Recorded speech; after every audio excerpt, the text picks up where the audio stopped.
Hey everybody, it's Kneecap here, and welcome to This Week in WoW for the week of April 21st. As normal, we will start with the Mythic Plus affixes for the week. This week we have Tyrannical, Bursting, Necrotic, and Awakened. Again, that's Tyrannical, Bursting, Necrotic, and Awakened.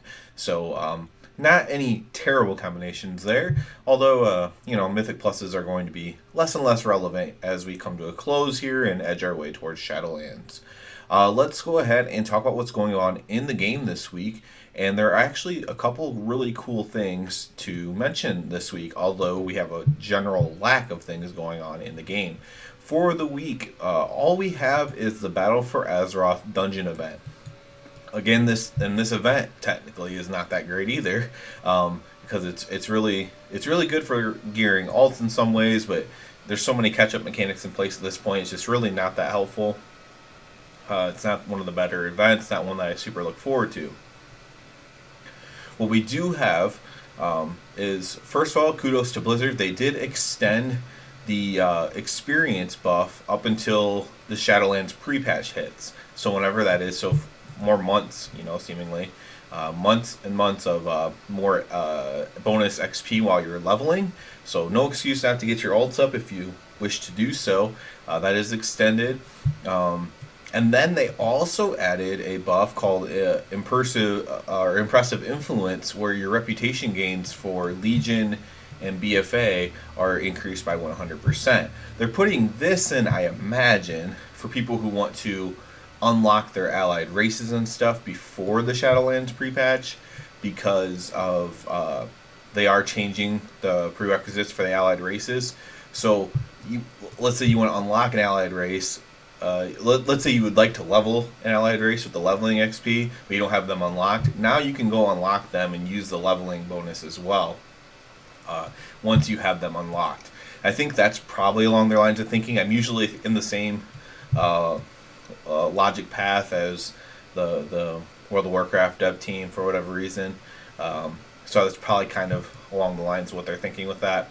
For me, I'm using it as a really good way to get Paragon chests on my characters. So this goes for all reps. So when you turn in your Paragon, or when you turn in your Emissary, you would normally get 1500 rep with, let's say, Order of Embers if you're Alliance.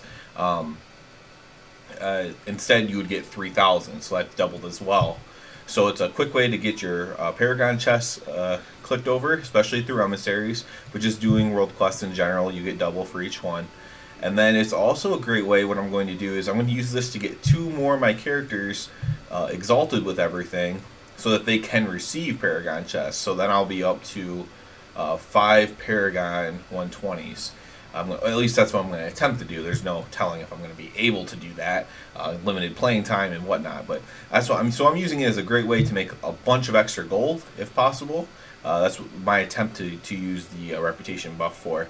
You can also go back and do the Legion stuff, maybe farm some mounts or pets, etc. that you didn't get, or of course, like I said, unlock allied races in the Legion content.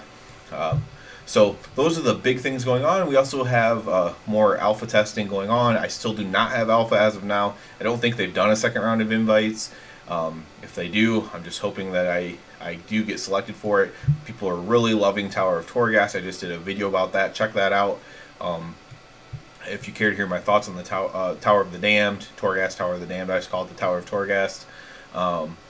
It looks really freaking sweet, guys, and I am beyond excited for Shadowlands. It's like they intentionally put out a fairly meager expansion in between really good expansions. Like Legion was really good, BFA mostly not liked. Shadowlands looks really good once again. So it's like they try to keep pulling you back in or something. So definitely excited about that. So stay tuned for more Shadowlands type content this week.